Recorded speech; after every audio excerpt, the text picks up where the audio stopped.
Hello friends, I hope তোমরা সবাই খুব ভালো আছো।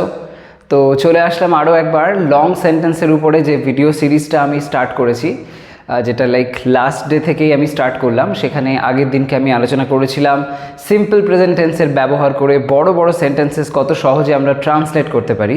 আজকে আমরা ঠিক সেরকমই আরেকটা ভিডিও দেখব। আজকের আলোচনার বিষয় সেটা হলো প্রেজেন্ট কন্টিনিউয়াস টেন্সের ব্যবহার হবে লম্বা লম্বা সমস্ত বাক্যগুলোর মধ্যে। এখানে যে সমস্ত লাইন্সগুলো আমি লিখেছি তোমরা দেখতে পাবে সমস্ত লাইনেই প্রেজেন্ট কন্টিনিউয়াস টেন্সের ব্যবহার হয়েছে, এবং তার থেকেও আরও বেশ কিছু বিষয় আমরা এটার মধ্যে থেকে জানতে পারবো। যেমন ধরো, বুঝতে পারবে তোমরা অ্যাডজেক্টিভ ক্লজ সেটা কাকে বলে, অ্যাডজেক্টিভ ক্লজ বা রিলেটিভ ক্লজ কাকে বলে, সেটা কিভাবে ব্যবহার হয়, কমপ্লেক্স সেন্টেন্স সম্পর্কে বুঝতে পারবে, এবং এরকম খুঁটিনাটি অনেক কিছু বিষয় নিয়ে আলোচনা করার জন্যই আজকে কিন্তু আমি এই টপিকটা নিয়ে চলে এলাম। তো দেখো, এখানে আমরা যে লাইন্সগুলো দেখতে পাচ্ছি, এই লাইন্সগুলো যখন ট্রান্সলেট করছি কিভাবে ট্রান্সলেশনটা করা যায়, এই ধরনের ট্রান্সলেশনসগুলো যত প্র্যাকটিস করবে তত জানবে ইংলিশের প্রতি তোমাদের সেই যে ভয়টা রয়েছে সেই ভয়টা কাটতে শুরু করবে, ফ্লুয়েন্সি আসবে, ইংলিশে তোমরা অনেক বেশি স্ট্রং হয়ে যাবে। ওকে, তো প্রথম যে লাইনটা আছে সেটাকে খেয়াল করো, দেখো কি বলা হচ্ছে।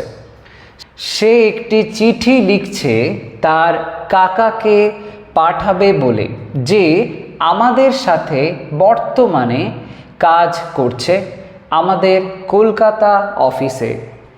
এই যে লাইনটা, এই লাইনটার মধ্যে দেখে নেওয়া যাক কোন কোন অংশগুলো আমরা এখানে খুঁজে পাচ্ছি।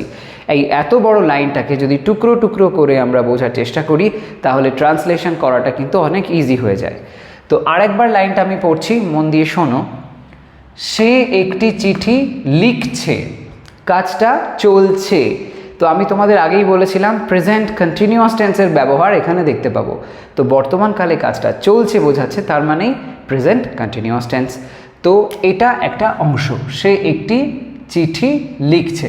এবার কাকে লিখছে? তার কাকাকে লিখছে।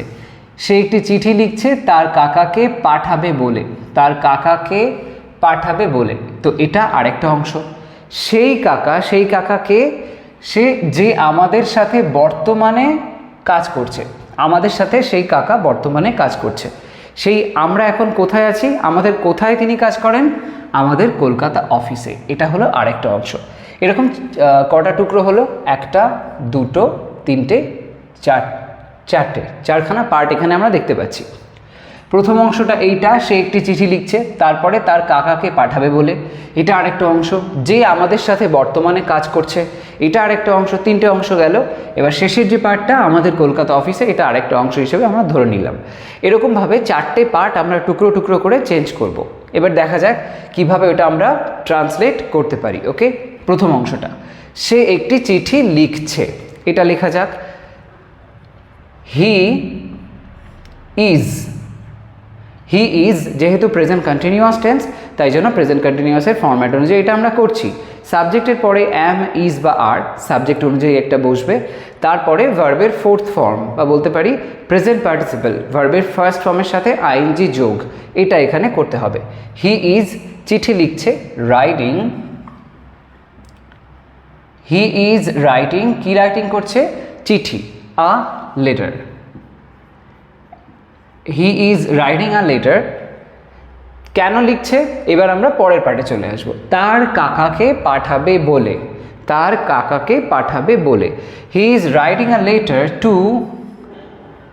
To send.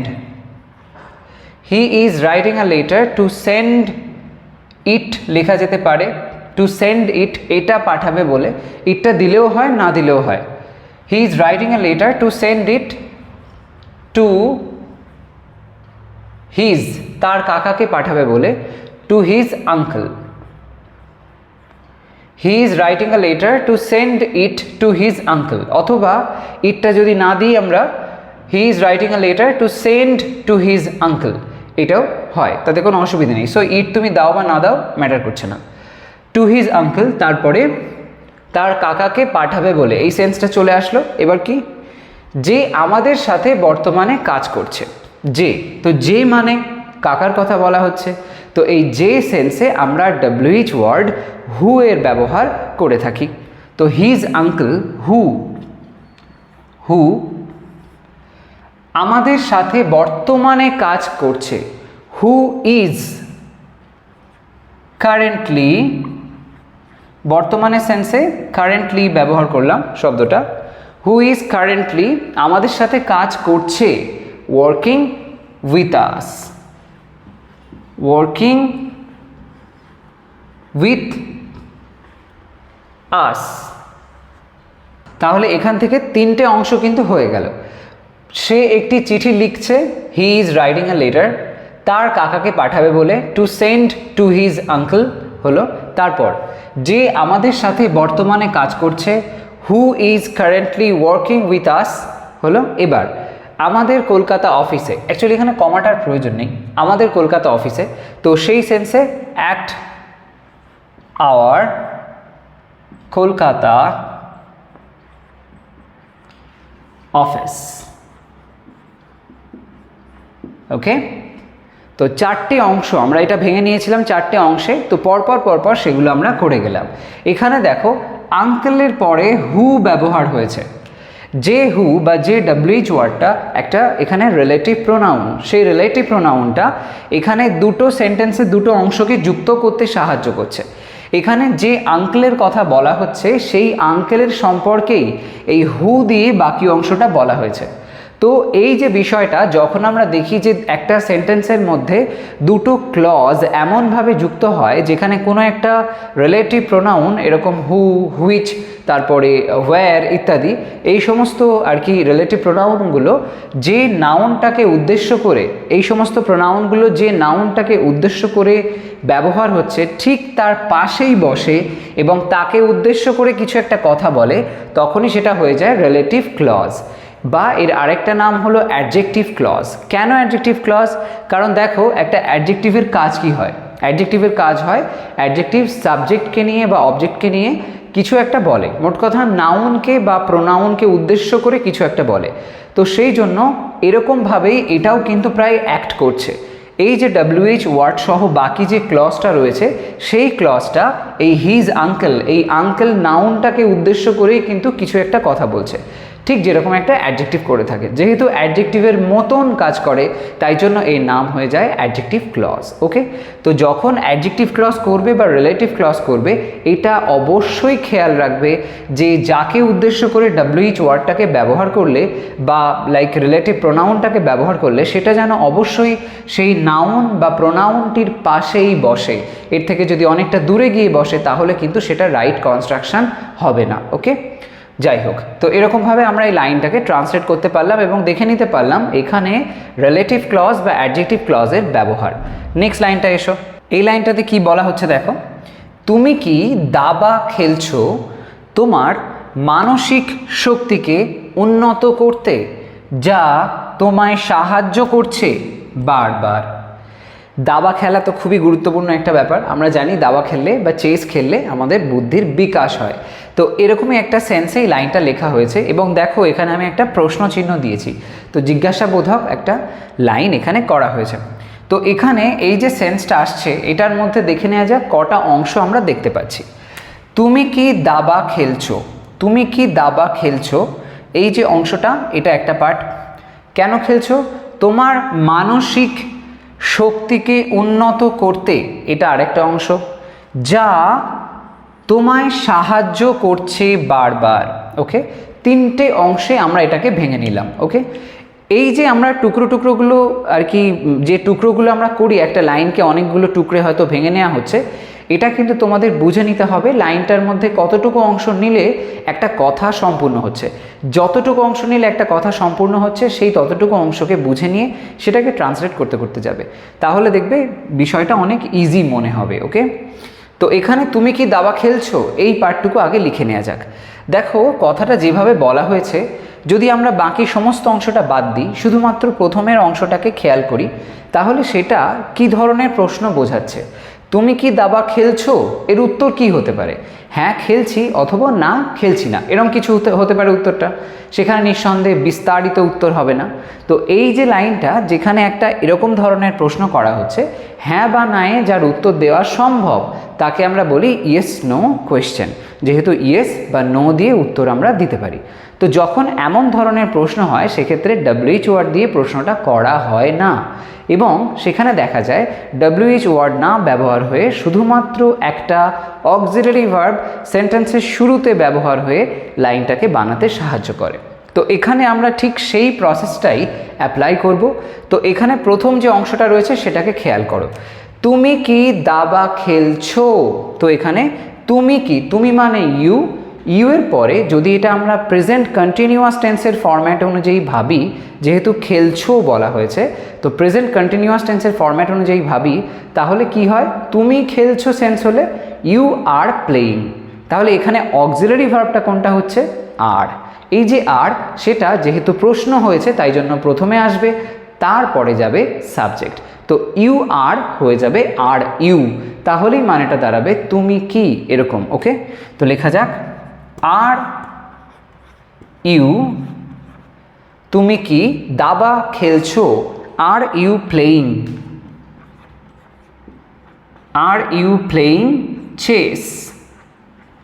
তুমি কি দাবা খেলছো, তারপরে পরের অংশটা, তোমার মানসিক শক্তিকে উন্নত করতে, উন্নত করতে, করতে জাতীয় সেন্স আসলো মানেই সেটা ইনফিনিটিভের সেন্স আসে। এরকম একটা ইনফিনিটিভের সেন্স আমরা আগের লাইনেও দেখেছি।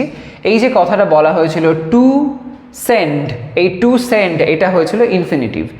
টু এর পরে যখন দেখব ভার্বের ফার্স্ট ফর্মের ব্যবহার হচ্ছে তখন সেটাকে বলা হয় ইনফিনিটিভ। তো সেরকমই একটা সেন্স এখানেও কিন্তু আমরা অ্যাপ্লাই করব। আর ইউ প্লেয়িং চেস, তোমার মানসিক শক্তিকে উন্নত করতে, উন্নত করতে এই সেন্সে আমরা ইনফিনিটিভ অ্যাপ্লাই করব। তো উন্নত করা মানে কি, টু, টু তে সেন্সে টু এর ব্যবহার করা হচ্ছে তে বিভক্তিতে, টু ডেভেলপ, ডেভেলপ, ডেভেলপ মানে উন্নত করা, উন্নত করতে, এই সেন্সটা হয়ে গেল। কি উন্নত করতে, তোমার মানসিক শক্তিকে, your, to develop your mental power, মানসিক শক্তি, to develop your mental power হলো যা তোমায় সাহায্য করছে বারবার, যা তোমায় সাহায্য করছে বারবার। মেন্টাল পাওয়ার হুইচ, যা, হুইচ ইজ সাহায্য করছে, করছে তো helping, which is helping present continuous tense, which is helping তোমায় সাহায্য করছে, তো হুইচ ইজ হেল্পিং ইউ বারবার, अगेन অ্যান্ড अगेन, বারবার সেন্সে এই ফ্রেজটা আমরা ব্যবহার করে থাকি। ওকে, জিজ্ঞাসা চিহ্ন। তো এরকমভাবে তিনটে অংশই আমরা লিখে ফেললাম। এবার একবার মিলিয়ে নেওয়া যাক, তুমি কি দাবা খেলছো, আর ইউ প্লেয়িং চেস, তোমার মানসিক শক্তিকে উন্নত করতে, to develop your mental power, যা, হুইচ তোমায় সাহায্য করছে বারবার, is helping you again and again. Okay, তো এরকমভাবে দেখতে পেলে আমরা এই লাইনটাকে কিন্তু বানিয়ে ফেললাম। এবার এখানে যদি খেয়াল করো দেখতে পাবে এখানেও আমরা রিলেটিভ ক্লজ বা অ্যাডজেক্টিভ ক্লজের ব্যবহার দেখতে পাচ্ছি। এই যে মেন্টাল পাওয়ার, এই মেন্টাল পাওয়ার এটা একটা নাউন, এই নাউনকে নিয়েই দেখো পরের অংশটা বলছে মেন্টাল পাওয়ার যেটা, যেটা তোমায় সাহায্য করছে বারবার। তাহলে মেন্টাল পাওয়ারকে নিয়েই বলা হলো বিষয়টা, এবং দেখতে পাচ্ছি লিঙ্কার হিসাবে WH ওয়ার্ডের ব্যবহার হয়েছে হুইচ, যে হুইচটা এই নাউন মেন্টাল পাওয়ারকে পয়েন্ট করে বলছে। তো সেই জন্য ঠিক অ্যাডজেক্টিভ যেরকমভাবে কাজ করে সেরকমভাবেই এই লাইনটাও যেন কাজ করছে। তাই জন্য এই টোটাল লাইনটা বা টোটাল এই ক্লজটা যেটা কিনা শেষে হয়েছে which is helping you again and again, এই ক্লজটা হয়ে যাচ্ছে অ্যাডজেক্টিভ ক্লজ বা রিলেটিভ ক্লজ। তো সেই সেন্সে যখন এরকম রিলেটিভ প্রোনাউনের ব্যবহার হবে এবং সেটা ঠিক যাকে উদ্দেশ্য করে ব্যবহার হচ্ছে তার পাশেই বসে একটা কোনো বিস্তারিত বিষয় সেই নাউনটি সম্পর্কে বলে বা প্রোনাউনটি সম্পর্কে বলে, সেটা হয়ে যায় অ্যাডজেক্টিভ ক্লজ, যেটা আমি একটু আগে এই লাইনের ক্ষেত্রে বললাম। একই রকম পয়েন্ট এখানেও আমরা দেখতে পেলাম। আর কি দেখতে পেলাম ইনফিনিটিভের ব্যবহার হলো, যেটা টু ডেভেলপ এই সেন্সটা বোঝাচ্ছে, টু তারপরে ভার্বের ফার্স্ট ফর্ম। এবং এখানে দেখতে পেলাম আরও একটা ফ্রেজ, যেটা হলো অগেইন অ্যান্ড অগেইন, যার অর্থটা হচ্ছে বারবার এরকম। ওকে, পরের লাইনটা এসো, দেখা যাক সেটা ট্রান্সলেশনের মধ্যে দিয়ে কি কি বিষয় বোঝা যায়। যত সুন্দরভাবে সে ছবিটা আঁকছে এবং তাতে রঙের সংযোজন করছে, তা সকলকে অবাক করে দিচ্ছে। ওকে, তো এই লাইনটার মধ্যেও দেখতে পাচ্ছি প্রেজেন্ট কন্টিনিউয়াস টেন্সের ব্যবহার হয়েছে। লাইনটা আরও একবার দেখে নাও, যত সুন্দরভাবে সে ছবিটা আঁকছে এবং তাতে রঙের সংযোজন করছে, তা সকলকে অবাক করে দিচ্ছে। তো এই যে অংশটা এখানে, এই যে টোটাল সেন্টেন্সটা, এটার ভিতরে আমরা কটা পার্ট তাহলে দেখতে পাচ্ছি, দেখে নেওয়া যাক। প্রথমে বলা হচ্ছে যত সুন্দরভাবে সে ছবিটা আঁকছে, এটা একটা অংশ, এবং তাতে রঙের সংযোজন করছে, এটা আরেকটা অংশ, তা সকলকে অবাক করে দিচ্ছে। তিনটে অংশ এটার মধ্যেও আমরা কিন্তু দেখতে পাচ্ছি। তো এবার সেই মতন পার্ট বাই পার্ট এটাকে ট্রান্সলেট করা যাক। যত সুন্দরভাবে, প্রথম যে অংশটা, এটা আমরা এরকমভাবে লিখতে পারি, যত সুন্দরভাবে, যত, কত, কেমন ইত্যাদি রকমের সেন্সে আমরা হাউ এর ব্যবহার করতে পারি। তো এই সেন্সে যত সুন্দরভাবে, হাউ সুন্দরভাবে সেন্সে বিউটিফুলি বা নাইসলিও বলা যায় এখানে। হাউ বিউটিফুলি সে ছবিটা আঁকছে, শি ছবিটা আঁকছে, তো এখানে প্রেজেন্ট কন্টিনিউয়াস টেন্স, তো সেই অনুযায়ী she is painting, she is painting, she is painting সুন্দরভাবে ছবিটা আঁকছে, দ্য পিকচার। প্রথম অংশটা হয়ে গেল যে যত সুন্দরভাবে সে ছবিটা আঁকছে, how beautifully she is painting the picture. এবার কি পরের অংশটায় কি বলা হচ্ছে, এবং তাতে রঙের সংযোজন করছে। এই যে অংশটা, এটার মধ্যে ভার্ব পার্টটাকে বুঝে নাও। ভার্ব কোনটা? তাতে রঙের সংযোজন করছে, সংযোজন করাটা হলো এখানে একটা ভার্ব, তো সেইটা আমরা প্রথমে লিখে নেব, দ্য পিকচার অ্যান্ড, এবং অ্যাডিং, কন্টিনিউয়াস টেন্স হচ্ছে, তাই জন্য ভার্বটারও আইএনজি হয়ে গেল, অ্যাড থেকে অ্যাডিং হয়ে গেল। অ্যান্ড অ্যাডিং কি যোগ করছে না, রঙের সংযোজন করছে, অ্যাডিং কালার্স,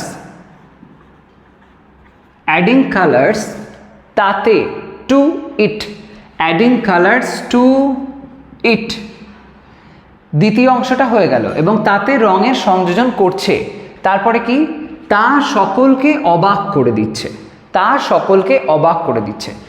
ইজ, এখানে আর তা সেন্সে কিছু যোগ করার প্রয়োজন নেই, তো ইজ কি করছে না, সকলকে অবাক করে দিচ্ছে, is living everyone, is leaving everyone astonished, অবাক করে দিচ্ছে, তো astonished, leaving everyone astonished। ওকে, তো এবার মিলিয়ে নেওয়া যাক পরপর অংশগুলোকে। যত সুন্দরভাবে সে ছবিটা আঁকছে, how beautifully she is painting the picture, এবং তাতে রঙের সংযোজন করছে, অ্যান্ড অ্যাডিং কালার্স টু ইট, তা সকলকে অবাক করে দিচ্ছে, ইজ লিভিং এভরিওয়ান অ্যাস্টনিশড। তো এরকমভাবে দেখলে ছোট ছোট অংশে আমরা বিষয়টাকে কিন্তু চেঞ্জ করে নিতে পারলাম। এবং এখানে দেখতে পেলাম আমরা অ্যান্ড, এবং এর ব্যবহার হচ্ছে, এবং ওই যত সুন্দরভাবে এই সেন্সটা বোঝানোর জন্য আমরা এই হাউ বিউটিফুলি এরকমভাবে ওই সেন্সটাকে বলতে পারি। এবার লাস্ট লাইনটা দেখো, আমরা বুঝছি না ঠিক কিভাবে আমরা আমাদের সময় এরকম ফালতু জিনিসে নষ্ট করছি। ওকে, লাইনটা আরও একবার বলছি, আমরা বুঝছি না ঠিক কিভাবে আমরা আমাদের সময় এরকম ফালতু জিনিসে নষ্ট করছি। এখানেও দেখা যাচ্ছে প্রেজেন্ট কন্টিনিউয়াস টেন্সের ফরম্যাট রয়েছে, কাজগুলো চলছে এরকম একটা সেন্সে বলা হচ্ছে। তো এটার মধ্যে এবার আমরা বুঝে নিই, চলো যে লাইক কটা এখানে আমরা আর কি অংশ দেখতে পাচ্ছি। তো আমরা বুঝছি না, এটা হলো একটা প্রথম অংশ। ওকে, আমরা বুঝছি না। এরপরে ঠিক কিভাবে, এই অংশটা এটা একটা ধরা যেতে পারে, ঠিক কিভাবে। এরপরে একটু বিষয়টা অন্যরকম কেন বলছি, কারণ এখানে যে বিষয়টা বলা হয়েছে, আমরা আমাদের সময় এরকম ফালতু জিনিসে নষ্ট করছি, এই টোটাল বিষয়টাকে একটাই সেট হিসাবে ধরতে হবে। কারণ এর মধ্যে বিষয়গুলো এরকমই আছে যে কিছু বিষয় আগে যাবে, কিছু হয়তো পরে আসলো, এরকম ঘুরে ফিরে যাবে। তো যার জন্য বিষয়টাকে আমাদের বুঝে বুঝে পার্ট বাই পার্ট করতে হবে।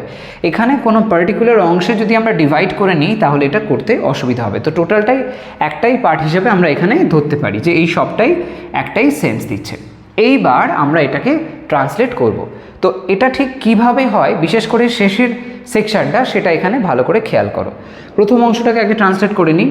আমরা বুঝছি না, আমরা বুঝছি না। তো এখানে বুঝছি সেন্সটা আসছে, তার মানে কন্টিনিউয়াস টেন্স, প্রেজেন্ট কন্টিনিউয়াস। তো আমরা অর্থে উই। এবার প্রেজেন্ট কন্টিনিউয়াসের সেন্স অনুযায়ী উই এর পরে আর বসাবো, তারপরে না সেন্সে নট। উই আর নট, বুঝতে পারছি না, তো understanding. We are not understanding,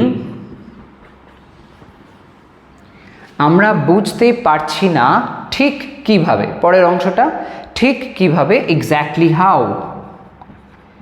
exactly how, যখন এমন কোনো সেন্স বলবে যেখানে ঠিক কিভাবে এরকম একটা কথা বলতে চাও, সেখানে এক্স্যাক্টলি হাউ এটার ব্যবহার করো। এক্স্যাক্টলি হাউ, আমরা আমাদের সময় এরকম ফালতু জিনিসে নষ্ট করছি। এখানে বিষয়গুলো দেখব, কিছু কিছু ম্যাটার আগে পরে হবে, তো সেটা এবার এখানে বুঝে নাও। প্রথমে আমরা, এটা আছে সাবজেক্ট, চলো সেটা লিখে দিই। হাউ, হাউ তারপরে উই, হাউ উই হলো। এবার একেবারে শেষে চলে যাও, লাস্টে দেখো যে ভার্বটা আছে সেটা কি আছে, নষ্ট করছি। নষ্ট করছি এটা হলো এখানে ভার্ব, নষ্ট করা একটা কাজ, তো সেই সেন্সে এটা এখানে ভার্ব। প্রেজেন্ট কন্টিনিউয়াস টেন্সের ফ্লো আছে, কারণ বলা হচ্ছে নষ্ট করছি, তার মানে কাজটা চলছে। তো উই আর নষ্ট করা মানে ওয়েস্ট করা, তো ওয়েস্টিং যেই লিখলাম। এবার কি করব, এবার দেখো আগের অংশটায় কি বলা হচ্ছে, বলা হচ্ছে আমাদের সময় এরকম ফালতু জিনিসে নষ্ট করছি। তো নষ্ট করছি তো লিখে দিলাম। এবার আমাদের লিখতে হবে কি নষ্ট করছি সেটা। We are wasting our time, আমাদের সময় কিসে নষ্ট করছি, এবার এটা আমরা লিখব আওয়ার টাইম এরকম ফালতু জিনিসে, অন সাচ। ফালতু জিনিস মানে কি বলবে, ফালতু মানে লাইক সিলি বলা যেতে পারে, silly. On such silly stuff বা সিলি থিংস এরকম। Okay, on such silly things. তো এরমভাবে আমরা এই ট্রান্সলেশনটা করে ফেললাম। তাহলে এখানে প্রথমের অংশ থেকে পরপর অংশগুলোকে একটু বুঝে নেওয়া যাক, মিলিয়ে নেওয়া যাক। আমরা বুঝছি না, উই আর নট আন্ডারস্ট্যান্ডিং, ঠিক কিভাবে, এক্স্যাক্টলি হাউ। আমরা নষ্ট করছি সময়, এইভাবে আমরা বুঝতে পারি, আমরা নষ্ট করছি সময়। We are wasting our time, আমাদের সময় কিসে নষ্ট করছি না এরকম ফালতু জিনিসে, অন সাচ সিলি থিংস। ওকে, তো এরকমভাবে এখানে আমরা ট্রান্সলেশনটা করতে পারলাম। এবং এই সেন্সটাও মনে রাখবে যেটা আমি বললাম, যে ঠিক কিভাবে এরম ধরনের কথা যখন বলবে তখন এক্স্যাক্টলি হাউ এই ফ্রেজটাকে অ্যাপ্লাই করে তোমরা কিন্তু লাইনটাকে বলতে পারো। তো যাই হোক, এরকম বিভিন্ন রকমভাবে আজকে তোমরা দেখতে পেলে যে প্রেজেন্ট কন্টিনিউয়াস টেন্সের ব্যবহার করে এরকম ধরনের বড় বড় লাইনকে কিভাবে কত সহজে আমরা ট্রান্সলেট করতে পারি, তোমরাও এমন ধরনের লাইন্স ভেবে নাও এবং সেগুলোকে ট্রান্সলেট করার চেষ্টা করো, দেখবে ইংলিশের যে ভয়টা রয়েছে সেটা কাটতে শুরু করে দেবে। তো আজকের ভিডিও তবে এই পর্যন্তই। নেক্সট ভিডিওতে চলে আসবো এটারই আরও একটা পার্ট নিয়ে। তোমরা সবাই চ্যানেলের সঙ্গে কানেক্টেড থাকো আর এই ধরনের ভিডিওগুলোকে ছড়িয়ে দিতে থাকো সবার মধ্যে, যাতে করে সবাই তোমাদের বন্ধু বান্ধব আত্মীয় স্বজন প্রত্যেকেই যেন ইংলিশে খুব স্ট্রং হয়ে ওঠে। তাহলে চারপাশের এনভায়রনমেন্টটাও কিন্তু ইংলিশের হয়ে যাবে, সেটা তোমাদেরকে গ্রো করতে অনেকটাই হেল্পফুল হবে।